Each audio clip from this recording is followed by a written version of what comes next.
I want this to go Game 5 so desperately. So do I. I want to see a Game 5. Yeah. I think if we agree on anything, we rarely do. It's certainly that. Yeah, we agree on a lot, surprisingly. It's going to be a Breach CTF, unlimited score limit, 5-minute time limit. Team's going to switch sides, give them an even shot. Both respawn points on the map. Then you're going to have a 7.5 respawn delay. So obviously, I mean, we kind of upgraded the respawn delays, right? Hardpoint's such a fast game, you're not going to have any. Uplink a little bit slower, but you're going to have a 5-second respawn delay. CTF, probably the slowest of the 3 respawn game modes, going to have to play pretty methodical, and those deaths really going to hurt you. All right, well, let's kick things off, starting with Formal. He's going to get challenged there from bottom middle, or top middle, however you'd like to refer to it. It's going to be attached there, picking up one with the VMP. Now, we should be able to tell kind of early what kind of game we're going to get. Is it going to be a very, very fast game? Is it going to be a little more slow and methodical? You're going to see kind of a game of cat and mouse outside here. That's going to be Enable able to close out Scump, playing there at the top outskirts. You're going to see 3 ARs, 1 SMG from both teams. Okay, that makes sense. So just start, yeah. And you're going to have Crim, actually, the only one not using a M8. He's actually going to have the Man of War in his hands. I'll actually check and see if he keeps with that through the respawn. But I don't really hate the Man of War selection on this one, just because you can get in those close-range gunfights. It's a little bit easier, right? It's a little bit easier than the M8, yeah. Sure. Well, both teams now applying pressure is kind of keeping the minimap open, because both are going to be flying through, potentially getting pulls. One coming in for Clayster. Let's check the other side, because Scump could be the one at, in a spot maybe to make a play here. If he doesn't, this is surely a cap, right? He's got one player inside the lab. He tries to get it. No, Enable was watching the back, or sorry, Attach was watching the back, and that's going to be a cap early on. FaZe putting one through. Clayster gets it. The defense coming in from Attach, and Zuma starting out 0-1 is now ripped off 5 back-to-back. Really going big here for the team. Let's see if he can keep pushing this, as he's getting close to his Lightning and that much closer to the Cerberus. Getting the Cerberus would be huge. I mean, with the update to that score streak and how potent it is now, I mean, you would definitely save that for a second half, obviously, if you got that, and that is one of the best defensive things you could have at your arsenal. But Crim still fighting his player over on the B so many bullets into the FaZe player. Finally going to get pushed there at top glass. Karma, though, still here, trying to pick this up, trying to find the player that's pushing. There's, what, 2 below him, I believe. He's ultimately going to drop. Scump's up by himself right now, Matt. I think the biggest thing here, though, is Zuma's 25 off streaks. Look where the spawn comes in, though. They spawn. Oh, wow. They spawn very far all the way out at Palace. So this could be a real surprise, and it absolutely is. Clayster was not ready for that at all. The spawn, so the problem is that because they had so many pushing into the base there, they had such a great influence on it, they spawned them out that far? Because you don't usually see them spawn the whole way out at Palace. There's one player actually over by the FaZe Flag 4 Optic Gaming, and that's going to be Karma, and he's gonna be able to get the return, He did get the return. I couldn't tell from the view that I had. It was right as he died, and Optic ties this one up. And a big part of that is really, I mean, it's the spawn. You get that spawn there. Crim was able to get into the base and get the pull within what seemed like seconds, really, from his spawn. And Clayster, you could tell, was just not prepared for that at all in the base. But Zuma pulls the flag now, and he's gonna be chased. And who's behind him? One player behind him. Karma again. It's Scump on the other side, though, has it out back. And he should be able to bring this one straight back towards Karma, bring this one down the right-hand side of the map. He's actually got one player to beat. It's going to be Attach. Attach able to win that gunfight. Nice job from Attach. Should be able to return it. And now you see, just believe it's Zuma coming off the spawn. Nobody in position to make a play on the flag. It's actually Enable, the closest one, coming up the middle of the map.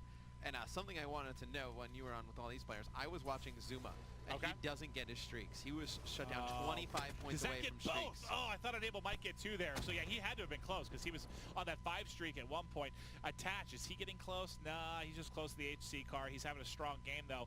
He's playing it slow, trying to keep eyes on a couple players here. It's going to be Crim on the offensive side. I was watching Attach as well. Does he get a pull here? He's got 2 players pushing him. He's in a tough spot. If he could win 1, maybe give himself a chance, but not able to take it. Good defense there coming in from FaZe, and now pretty much a couple down from either side, and they're going to be vying for control here, kind of that 50-yard line. Yeah, players just going to play over near that mid-map. So what you want to really do in CTF is just play for that mid-map control, get a few players dead, then you're going to try and flood one way, get them spawning in a spot that you know where they're going to be coming from. So right when you're on FaZe's side, you want to attack that bottom broken, that top glass area, spawn them in that back left area or over by Palace. You want to pull the flag over towards where that B bomb site usually is, and then run it all the way down towards that second hardpoint room, and really force the guys on Optic to either rotate back to their base or keep going all the way through Palace to your own flag. I love the strategy lessons with Mr. X. It'll be a new series here, but no, love the information. Great for teaching new players kind of how they want to play this one, or aspiring amateur players. Give them some advice on how this map kind of ebbs and flows. But with 17 seconds left, is anyone in position potentially get a pull? Attach was the most forward player. There's another one coming in. That's Zuma. Can Zuma potentially get a pull? I don't think it matters at this point. Not enough time really to get anything up. So Matt, if you don't mind here, well, I was going to say, maybe we start the second side. Let's get an idea of who has abilities, who's working on streaks. It's tied 1-1. Does anyone have potential here to push this one? Ladies and gentlemen, tie game. Go to the second half here. Optic Gaming looking to close out the series. It's been slow, it's been methodical, but you saw some really strong pulls here from either team. I don't know if we have just not have caught it or didn't really talk about it, but let's take a look at the scoreboard at the beginning of the second half. I don't know.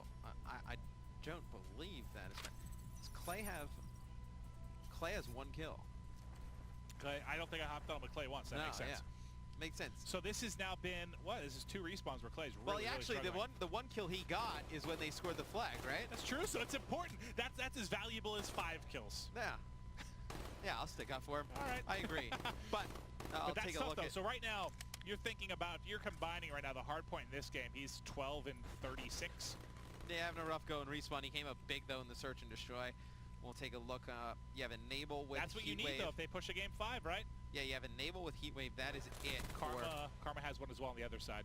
And then on the other side, Karma, find a third. There's 3 on defense. Karma going big, making it look easy. And on the other side, can Scump get a pull? He's going to find one. Matt, sorry to interrupt you, man. There's just the action was starting to come fast and furious. I was going to say, Scump was actually in position to make a pull, but it's going to be a formal setting up with the scythe here.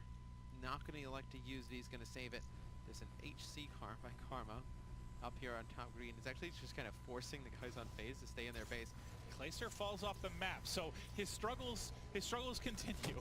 And was that enough to kind of push players back is the question. Can Formal and Crew get forward? He's they want to attack, they want to converge. Now he's going to start getting forward. He has this scythe trying to check that back. You kind of go for the kill shot here. I mean, this is a great opportunity to score a flag. Oh, where's the Heatwave come from? He can't find it. He gets tagged up. Can they pick it up 4 down? That's got to be a cap. Where's the spawn come, though? You see it come into Palace. So this player attached, going to be able to overextend very quickly, but he's the only player where the rest of his teammates spawn. They spawn all the way back to the flag. So the difference there is he drops, they got out so quickly. They basically got in and pulled the flag and got out before the other players spawned. So it allowed them to spawn the back of the base. So ladies and gentlemen at home, that is huge, because if they forced all of them to spawn out like they did for Crim, what was it, 3 of them spawn Palace, I think, last time for Optic Gaming, that led to a cap. Optic does a much better job of kind of getting the flag and closing out, getting out of the base. I was about to say Karma's still going off, but he gets shut down.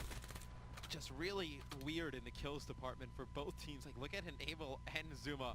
15 and 14 kills respectively from each. Make it 16 now for Enable. Then on the side for Optic, I mean, by Krem. You only have Karma at the one with double digits right now. I'm trying to watch both these guys, both flags out, and they are heading for disaster. Kinetic. Who's going to win this one? He pops it, the battle back and forth. It was Attached that won it, but then ultimately ends up dying. Who's going to get the return? Flag still out. I think Zuma ultimately will get the touch. Can they tie this up? He's got a bit of coverage. Karma mid-map, trying to lock this down. He's got a Heatwave. Can he pop it here? And then both of them can fly off the map. He gets it. Karma with the return. 2:20 on the clock. Coming clutch. I thought they were both going to fly off the map at first. I thought they were both going to fall there as well. Man. Karma goes massive there for Optic Gaming. Wow. That's a big defense, because he was the only one that really could make a play. Oh, he was the only one in position. There were some towards mid-map, but if he dies there, it's probably a cap, right? They go high on the wall run, and they cap that. All right, well, now it's going to be Attached getting a kill on the outside. They're starting to push kind of towards the second hard point here. We'll see if they get forward. But you can see the Optic, the wall, the green wall has stacked in the back. They're playing it safe here, playing a little bit of defense. Scump's going to get one with the HC.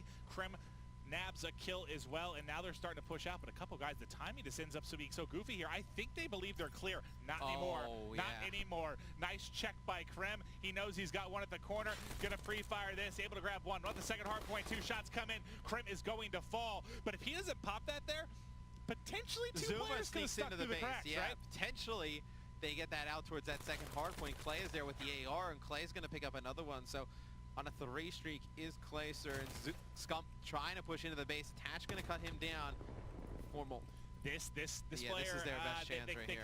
They kind of have both sides watched, so they're able to get one. Can they hold up both? The two at home, I think, was Krim and Formal. They're not able to pick up one. That's Enable getting a kill. He turns around the MR6, tries to pick up another. He's going to drop 3 down now for FaZe. They're holding on. Optic Gaming up 1. 50 seconds left to go here in Game 4. Can they take the series against FaZe?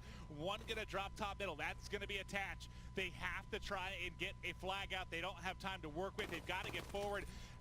That's 3 down again. Oh, I think I saw a little bit of hump action coming in there. Karma letting one of the players know how he feels. Karma definitely lets the other team frequently know how he feels during game. He's going to be only 75 20 from seconds HC, left. but 20 seconds left. Yeah, Zuma, this is it. This is your prayer. The last. He actually, this looks like a decent opportunity here. If he can get to mid-map, he has coverage here from Enable. Enable's got to go big. He can get one up top. He's going to lose that. Zuma drops as well. Attached by himself. That's 4 down, 4 seconds left. And that is going to ultimately be game. Optic Gaming is going to take the first Stage 1 matchup against FaZe Clan.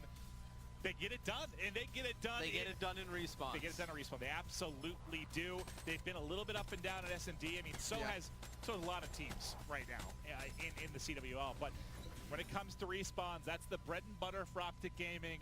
They close out. You saw a lot of big plays. I mean, it's almost like some of the games weren't as exciting. There weren't as many like big screen moments because these guys are so, to a degree, so evenly matched that like no one really.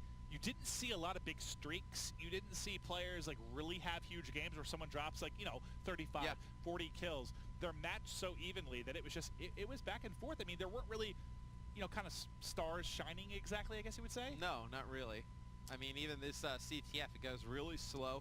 A few big like moments, right, where we have the flags out from both sides, a few defensive stands, but overall, I mean, both teams so talented. You're not going to see, the crazy streaks. You're not going to see the Raps. You're not going to see the Cerberus really too much. Not usually in a matchup of this caliber. No, in the matchup of this caliber. But Optic comes out today. They do. They do. Top. They're able to take it, and that is this series. One I think FaZe wants to forget, and specifically, Clay, an amazing player, but he had a couple of games that were just, duds to a degree. At 11 and 29 game one, goes 6 and 16 here. On Clay's like, you expect Clay to really kind of shine in those Respawn game modes, especially the hard point and this one. Really, just doesn't come up with great performances. Karma 22 and 14 on the side. Look for how many Optic. returns he had too. 4 returns, and two we saw were really big. Like 2 were kind of cap saving. Every return isn't always necessarily saving a score, but a couple of those we saw where he potentially may have absolutely saved a score. And